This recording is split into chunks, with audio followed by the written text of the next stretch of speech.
Morning दोस्तों, मैं विपुल जैन आपका फिर से स्वागत करता हूं कक्षा 10 की गणित में। देखिए दोस्तों, हम कक्षा 10 की गणित में अब तक प्रश्नावली 9 पढ़ रहे थे। प्रश्नावली 9वीं पढ़ रहे थे। 9वीं में हम अब पढ़ रहे हैं हम विविध प्रश्नावली। कौन सी पढ़ रहे हैं हम? विविध प्रश्नावली पढ़ रहे हैं। विविध प्रश्नावली 9 में आपके कुछ प्रश्न हम कल कर चुके थे। अब देखिए 9वां प्रश्न। देखिए दोस्तों, बिंदुओं इन दोनों के बीच की दूरी अंडर रूट 10 है। ध्यान से देखिए दोस्तों, इन दोनों बिंदुओं के बीच की दूरी अंडर रूट 10 है, तो ए का मान ज्ञात करो। तो देखिए दोस्तों, ए का मान कैसे निकालेंगे? देखिए, तो दोनों के बीच की दूरी दी हुई है, तो सूत्र भी किसका लगेगा? बीच की दूरी का लगेगा। तो देखिए, बीच की दूरी का सूत्र, तो इसको मैं ए मान लूँ बिंदु को 3a, और इसको मैं b मान लेता हूँ 4 तो देखिए ए बी बराबर में, तो दो बिंदुओं के बीच की दूरी का सूत्र क्या होता है दोस्तों? x2 माइनस x1 का whole square plus y2 minus y1 का होल स्क्वायर।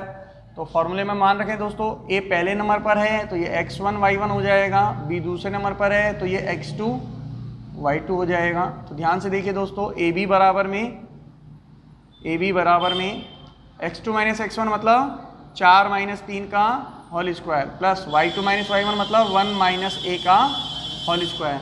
अच्छा दोस्तों, देखिए दोनों बिंदुओं के बीच की दूरी दे कितनी रखी है? ए बी का मान कितना दे रखा है? Under root 10। तो यहाँ पे हम क्या लिख देंगे? अंडर रूट 10 लिख देंगे।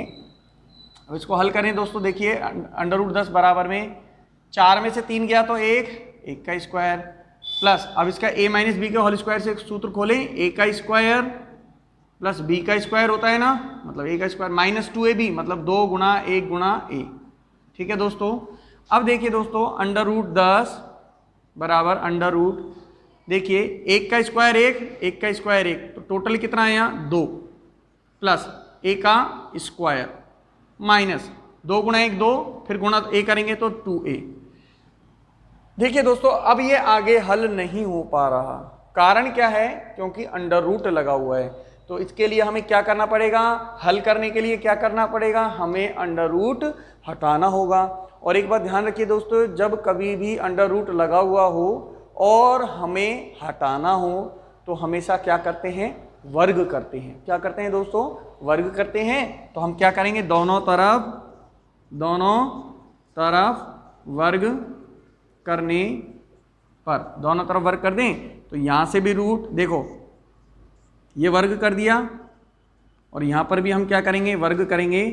2 प्लस a स्क्वायर माइनस का 2a, और इसका कर दिया हमने वर्ग। हम जानते हैं दोस्तों, स्क्वायर से रूट कट जाता है तो यहां बचेगा 10, और यहां क्या बचेगा? 2 प्लस a स्क्वायर माइनस का 2a। ठीक है दोस्तों। अब इस 10 का हम क्या करेंगे? पक्षांतरण यहां पर लिख रहा है, यहां लाएंगे तो ये माइनस का हो जाएगा। तो पहले तो मैं इसको तरीके से लिख लेता हूं, a square minus 2a plus 2 बराबर में 10। इसको मैंने थोड़ा सा अलट पलट करके लिख लिया। अब इस 10 को इधर ला रहा हूं, a square minus 2a plus का 2, और ये माइनस का 10 बराबर में क्या रह गया? 0 रह जाएगी। ये प्लस का 10 था, पक्षांतरण करके लाऊंगा, माइनस का हो जाएगा। a स्क्वायर माइनस 2a, तो देखिए दोस्तों 2 में से 10 गया तो माइनस का 8 बराबर में 0। आगे हल करें इसे। देखिए दोस्तों, हमें इसके करने पड़ेंगे गुणनखंड। क्या करने पड़ेंगे? गुणनखंड देखिए दोस्तों कैसे करते हैं, ध्यान देना। देखिए दोस्तों, इस बीच वाली संख्या को हम 2 संख्याओं में तोड़ते हैं। कितनी संख्याओं में तोड़ते हैं? 2 संख्याओं में तोड़ते हैं। और वो 2 संख्याएं कौन सी लेते हैं? वो 2 संख्याएं वो लेते हैं जिनका गुणनफल इनके गुणनफल के बराबर आए। तो यहाँ a स्क्वायर का गुणांक कितना है? कुछ नहीं है, तो 1 मानेंगे।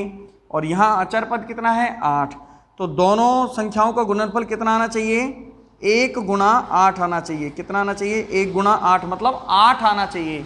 तो ऐसी कौन कौन सी संख्याएं हैं जिनका गुणा 8 आता हो? तो ध्यान देना दोस्तों, 1 गुणा 8 करने पर 8 आता है, 2 गुणा 4 करने पर 8 आता है, इसके बाद 4 गुणा 2, तो रिपीट हो गया ना, बस इतना ही देखना है हमें, इसके बाद नहीं देखना है।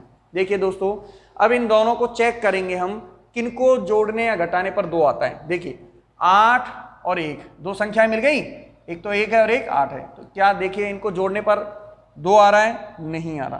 क्या इनको घटाने पर 2 आ रहा है, नहीं आ रहा। तो इसका मतलब ये जोड़ा नहीं लेंगे। इन दोनों को देखिए 2 और 4 को, क्या इनको जोड़ने पर 2 आ रहा है, नहीं आ रहा। क्या इनको घटाने पर 2 आ रहा है, हाँ आ रहा है। 4 में से 2 गया तो 2 बचता है। इसका मतलब हम जोड़ा क्या लेंगे, 4 और 2 लेंगे। तो देखिए दोस्तों इसको कैसे हल करेंगे, ए स्क्वायर माइनस इस 2 के स्थान पर क्या लिखोगे, 4 माइनस 2, घटाने पर आ रहा है ना, तो 2 के स्थान पर क्या लिख दोगे, 4 माइनस 2, और इसके साथ क्या गुणा हो रहा है, ए गुणा हो रहा है। आगे देखिए माइनस का 8 बराबर में 0। समझ में आ रहा है दोस्तों। अब हमें क्या करना है, ए का अंदर गुणा करना है, ए स्क्वायर माइनस ब्रैकेट के अंदर ले जाइए 4a माइनस का 2a माइनस 8 बराबर 0। ए को अंदर गुणा कर दिया। अब हमें क्या करना है, इस माइनस का अंदर गुणा करेंगे ए स्क्वायर। तो आप जानते हो जब ब्रैकेट के अंदर माइनस ले जाते हैं तो अंदर के चिन्ह बदल जाते हैं। तो अंदर के चिन्ह बदल दो, प्लस का है किस में हो जाएगा, माइनस में, और ये भी माइनस माइनस प्लस हो जाएगा, तो ये प्लस का 2a माइनस 8 बराबर में 0। अब हम करते हैं 2 के जोड़े बनाते हैं। क्या करते हैं, 2 के जोड़े बनाएंगे। जैसे इसका जोड़ा 1 और दूसरा जोड़ा ये। इन दोनों में से क्या कॉमन आ रहा है दोस्तों, इन दोनों में से क्या कॉमन आ रहा है, देखिए ए कॉमन आ रहा है। क्या कॉमन आ रहा है, ए को कॉमन ले लेंगे। यहाँ से क्या बचेगा, ए, आगे माइनस, यहाँ से क्या बचेगा 4, ब्रैकेट बंद, क्या लगा है बीच में प्लस। आगे देखिए इन दोनों में से कॉमन क्या आ रहा है, 2 आ रहा है। आगे देखो यहाँ से क्या बचेगा, ए, आगे माइनस, और 2 का भाग 8 में दोगे तो कितना बचेगा, 4 बराबर में 0। दोस्तों देखिए हमने जो जोड़े लिए वो सही है या गलत, इस बात का पता यहाँ से भी चल जाता है। अगर ये ब्रैकेट के अंदर आने वाली संख्याएं समान हो तब तो हमारे जोड़े सही हैं। अगर ये हमारा ब्रैकेट मैच नहीं करे तो इसका मतलब हमने जो जोड़े लिए हैं, ये संख्याएं लिए गलत ली हैं। ठीक है दोस्तों, हमारा ब्रैकेट मैच कर रहा है, सेम आ रहा है, इसका मतलब हमने जो संख्याएं ली हैं, जो जोड़े लिए हैं संख्याओं के, वो सही हैं। देखिए दोस्तों a-4 इधर भी है, a-4 इधर भी है। a-4 क्या हो जाएगा, कॉमन आ जाएगा, कॉमन ले लिया। यहाँ से क्या बचेगा, a प्लस यहाँ से क्या बचेगा 2 बराबर में 0। अब देखिए दोस्तों 2 संख्याओं का गुणनफल किसके बराबर है, 0 के बराबर है। अब इसका मतलब या तो a-4 बराबर 0 होगा या a + 2 बराबर में 0 होगा। a-4 बराबर 0, तो यहाँ से a का मान कितना आया 4, या और यहाँ से a का मान क्या आएगा, -2 आएगा। a का मान कितना आएगा, -2 आएगा। उम्मीद है दोस्तों आपको a का मान निकालना समझ में आया होगा। हमसे प्रश्न में पूछ भी क्या रहा था, a का मान ही तो पूछ रहा था, तो a का मान हमने निकाल लिया। तो आपको समझ में आ गया होगा दोस्तों, उम्मीद है आपको समझ में आ गया होगा। अगर आपको कहीं भी इस प्रश्न में कोई चीज़ समझ में नहीं आई हो तो आप कमेंट बॉक्स में कमेंट कर सकते हो। देखिए दोस्तों अब अगला प्रश्न देखेंगे हम। 14वां प्रश्न क्या कह रहा है, देखिए किसी वर्ग के सम्मुख शीर्ष। तो देखिए दोस्तों पहले सम्मुख शीर्ष का मतलब समझेंगे, और वर्ग का मतलब तो आप जानते हो ये होता है जिसकी चारों भुजाएं समान। वह चतुर्भुज जिसकी चारों भुजाएं समान हो वर्ग कहलाता है ना, तो वह चतुर्भुज जिसकी चारों भुजाएं समान हो वर्ग कहलाता है। तो देखिए ABCD मैंने एक वर्ग लिया, ठीक है दोस्तों। अब देखिए ये कह रहा है कि वर्ग के सम्मुख शीर्ष। सम्मुख शीर्ष कौन से होते हैं दोस्तों, ध्यान देना। जैसे A के सामने वाला, सम्मुख मतलब सामने वाला, A के सामने वाला शीर्ष है C, B के सामने वाला शीर्ष है D। तो यहाँ पे हमें 2 जोड़े मिल रहे हैं ना, सम्मुख शीर्ष के कितने जोड़े मिल रहे हैं, 2 जोड़े मिल रहे हैं। एक तो मिल रहा है AC और एक मिल रहा है BD। हमें यहाँ पर एक का ही मान दिया हुआ है, एक जोड़े का मान दिया हुआ है। तो अब ये हमारी इच्छा है कि हम किसी को भी मान लेते हैं। इसको मैंने मान लिया ये A का निर्देशांक, और दूसरा वाला मान लिया मैंने C का निर्देशांक। क्यों, क्योंकि ये कौन से शीर्ष दिए हुए हैं, सम्मुख दिए हुए हैं ना, तो आमने सामने वाले शीर्ष मानने। कौन से वाले शीर्ष मानने हमने, आमने सामने वाले शीर्ष मानने हैं। क्या कह रहे हैं, इसके सम्मुख शीर्ष हो गए, ठीक है। तो कह रहा है इस वर्ग के विकर्ण की लंबाई ज्ञात करो। तो दोस्तों देखिए वर्ग का विकर्ण क्या होता है, इन सम्मुख शीर्षों को मिला दो तो ये क्या बनता है, वर्ग का विकर्ण बन जाता है ना। क्या बन गया, ये वर्ग का विकर्ण बन गया। तो इसका मतलब हमें क्या करना है, AC ज्ञात करना है ना, AC की लंबाई ज्ञात करनी है। AC की लंबाई का मतलब क्या हुआ दोस्तों, बिंदु A और बिंदु C के बीच की दूरी ज्ञात करनी है। तो दोस्तों देखिए हमें AC ज्ञात करना है, तो 2 बिंदुओं के बीच की दूरी का सूत्र क्या होता है, x2 माइनस x1 का whole square plus y2 minus y1 का होल स्क्वायर। तो AC बराबर में ध्यान देना x2 माइनस x1, देखो A पहले नंबर पर है, इसको x1 y1 ले लो, C दूसरे नंबर पर इसे x2 y2 ले लो। ठीक है दोस्तों, अब देखो x2 माइनस x1 मतलब -3 माइनस 5 का होल स्क्वायर, आगे प्लस, आगे देखिए y2 माइनस y1 का होल स्क्वायर, तो y2 का मान 2 माइनस y1 का मान माइनस का 4, तो माइनस माइनस क्या हो जाएगा प्लस, और इसका होल स्क्वायर। AC बराबर में -3 और -5 टोटल हुए -8, इसका स्क्वायर प्लस 2 और 4 कितने हुए 6, और इसका स्क्वायर। तो AC बराबर में माइनस का स्क्वायर क्या होता है प्लस 8 का स्क्वायर 64 प्लस 6 का स्क्वायर 36।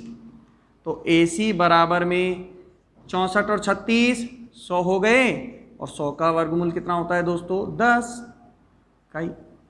तो उम्मीद है दोस्तों आपको AC का मान निकालना समझ में आया होगा, मतलब विकर्ण की लंबाई निकल चुकी है यहाँ पर।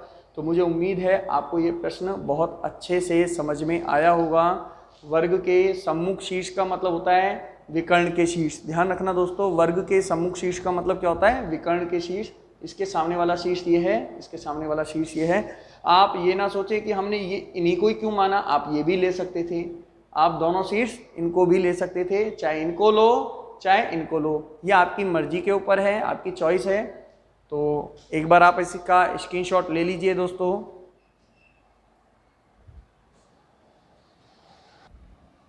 अगला प्रश्न देखिए दोस्तों, आपका प्रश्न नंबर 15 विविध प्रश्नावली का प्रश्न नंबर 15 क्या कह रहा है, एक रेखाखंड का एक सिरा 4 0 है। तो जैसे कि एक रेखाखंड है, ध्यान देना दोस्तों, एक रेखाखंड लिया मैंने, इसके 2 सिरे होते हैं, एक होता है A, दूसरा होता है B। तो एक सिरा दिया हुआ है, तो मैंने ये ले लिया 4 0, और आगे क्या कह रहा है, तथा मध्य बिंदु 4 1 है। इस रेखाखंड का मध्य बिंदु ले लिया, जैसे मैंने ले लिया C, और वो कितना दिया हुआ है 4 1। ठीक है दोस्तों, अब कह रहा है तो रेखाखंड के दूसरे सिरे का निर्देशांक ज्ञात करो। दूसरा सिरा कौन सा है दोस्तों, B है ना, दूसरा सिरा कौन सा है B है। अगर ये x1 y1 हो तो इस हिसाब से ये निर्देशांक मैंने क्या मान लिया x2 y2 मान लिया दोस्तों। कौन सा मान लिया मैंने, x2 y2 मान लिया। अब ध्यान देना दोस्तों, चूंकि हमें प्रश्न में मध्य बिंदु दिया हुआ है, क्या दिया हुआ है दोस्तों, मध्य बिंदु दिया हुआ है, इसलिए हम सूत्र भी कौन सा लगाएंगे, मध्य बिंदु वाला लगाएंगे। तो मध्य बिंदु वाला सूत्र लगाएंगे। तो देखिए x बराबर होता है x1 प्लस x2 बटे 2। तो x1 का मान 4, और x देखिए x का मान कितना दिया हुआ है 4, बराबर x1 का मान 4, x2 का मान x2 ही रख देंगे, बटे में 2, भाग में है, पक्षांतरण करेंगे तो कहाँ आएगा, गुणा में, बराबर 4 प्लस x2। देखिए ये कितना हुआ 8, बराबर 4 प्लस x2। अब ये प्लस का 4 है, इधर लाएंगे तो माइनस का हो जाएगा, बराबर x2। तो x2 बराबर कितना आया दोस्तों 4 आ गया ना, x2 का मान कितना आ जाएगा 4 आ गया। अब आगे देखिए, अब हम लगाएंगे y वाला, y बराबर क्या होता है y1 प्लस y2 बटे 2। तो y का मान कितना दिया हुआ है 1, बराबर y1 का मान 0 प्लस y2 का मान y2 ही रखेंगे है ना, बटे में 2, 2 भाग में है, पक्षांतरण करेंगे तो कहाँ आएगा, गुणा में। 0 प्लस y2 का मतलब क्या होता है y2 ही होता है ना, तो y2 बराबर कितना आया 2, 2 आ गया ना। अतः दूसरा सिरा निकल गया ना दोस्तों, दूसरा सिरा क्या निकल के आया आपका 4 2, ये आपका क्या निकल के आ गया दोस्तों, आंसर निकल के आ गया। उम्मीद है आपको ये प्रश्न समझ में आया होगा दोस्तों, इसका स्क्रीनशॉट ले लीजिए। अगला प्रश्न देखिए दोस्तों, 16वां क्वेश्चन क्या कह रहा है, बिंदुओं 6 8 और 2 4 को मिलाने वाले रेखाखंड का मध्य बिंदु। प्रश्न को ध्यान से समझना दोस्तों, इसको चित्र से समझेंगे हम। जैसे कि देखिए ये 2 बिंदु हैं, ठीक है, एक मैंने A लिया, एक मैंने B लिया। अब कह रहा है इन दोनों बिंदुओं को मिलाने वाले रेखाखंड, देखो इन दोनों बिंदुओं को मिलाने वाला रेखाखंड ए का निर्देशांक ले लिया 6, 8 और बी का निर्देशांक ले लिया 2, 4। ठीक है, इन दोनों बिंदुओं को मिलाने वाला रेखाखंड का मध्य बिंदु, तो दोस्तों ये मध्य बिंदु ले लिया, जैसे कि ये इसका निर्देशांक सी हो। मध्य बिंदु से इस बिंदु की, मान लो ये बिंदु कहीं यहाँ पर है, ठीक है, और इसको मैंने ले लिया डी, क्या ले लिया डी, और इसका निर्देशांक 1, 2। कह रहा है इन दोनों बिंदुओं को मिलाने वाले रेखाखंड का मध्य बिंदु से इस बिंदु की बीच की दूरी ज्ञात करो। क्या ज्ञात करवा रहा है दोस्तों? बीच की दूरी ज्ञात करवा रहा है। तो इन दोनों बिंदुओं के बीच की दूरी ज्ञात करवा रहा है। तो एक बिंदु तो हमें ज्ञात है, लेकिन बिंदु सी हमें ज्ञात ही नहीं है, तो दूरी कैसे ज्ञात करोगे दोस्तों? जब हमें बिंदु सी ज्ञात नहीं है तो आप बिंदु कैसे ज्ञात करोगे? इसके लिए हमें क्या करना पड़ेगा? बिंदु सी को ज्ञात करना पड़ेगा। बिंदु सी ए बी का कौन सा बिंदु है? मध्य बिंदु है। तो देखिए दोस्तों, मध्य बिंदु का सूत्र लगाएंगे हम। मध्य बिंदु x बराबर होता है x1 प्लस x2 बटे में 2। तो देखिए दोस्तों, x1 का मान 6, x2 का मान 2 बटे में 2। तो देखिए 6 और 2 8 बटे 2 कितना आएगा? 4। तो x का मान कितना आ गया? 4 आ गया। आगे देखिए y का मान, देखिए y बराबर क्या होता है? y1 प्लस y2 बटे 2। तो ध्यान देना दोस्तों, y बराबर में, पर लिख देता हूँ, y बराबर में y1 का मान देखिए दोस्तों 8, y2 का मान 4 बटे में 2, y बराबर कितना आया? 12 बटे 2, तो y बराबर 6। तो y का मान कितना निकल के आया दोस्तों? 6 निकल के आ गया। तो c का निर्देशांक आ गया, इसीलिए c कितना आएगा? 4, 6। कितना आया? 4, 6। आगे देखिए दोस्तों, अब c निकलने के बाद हमसे कह रहा है कि बिंदु c व d के बीच की दूरी याद करो। तो सी डी बराबर, दूरी मतलब दो बिंदु के बीच की दूरी, मतलब c और d के बीच की दूरी मतलब सी डी बराबर, देखिए पहले तो दो बिंदुओं के बीच की दूरी का सूत्र लिखोगे, x2 माइनस x1 का whole square plus y2 minus y1 का होल स्क्वायर। आगे देखिए सी डी बराबर में अंडर रूट, देखो c पहले नंबर पर है तो इसका निर्देशांक x1 y1 हो जाएगा, और d दूसरे नंबर पर है तो इसका निर्देशांक x2 y2 हो जाएगा। ध्यान देना दोस्तों, x2 माइनस x1 मतलब 1 माइनस 4, 1 माइनस 4 का whole square, plus y2 minus y1 मतलब 2 माइनस 6, 2 माइनस 6 का होल स्क्वायर। ध्यान से देखना दोस्तों, सी डी बराबर में 1 में से 4 गया तो माइनस का 3 का होल स्क्वायर, और 2 में से 6 गया तो माइनस का 4 का होल स्क्वायर। सी डी बराबर, ध्यान देना दोस्तों, माइनस का स्क्वायर प्लस होता है और 3 का स्क्वायर 9 हो जाएगा। यहाँ भी माइनस का स्क्वायर प्लस हो जाएगा और 4 का स्क्वायर 16। ध्यान देना, सी डी बराबर में 9 और 16 कितना हुआ? 25, और 25 का वर्गमूल कितना होता है? 5।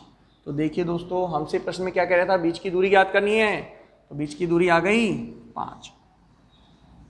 उम्मीद है आपको ये प्रश्न समझ में आ गया होगा। तो एक बार आप इसका स्क्रीनशॉट ले लीजिए दोस्तों, और आज के लिए हम इतना ही करते हैं। आगे के प्रश्न हम कल करेंगे दोस्तों। तो आज के लिए धन्यवाद दोस्तों।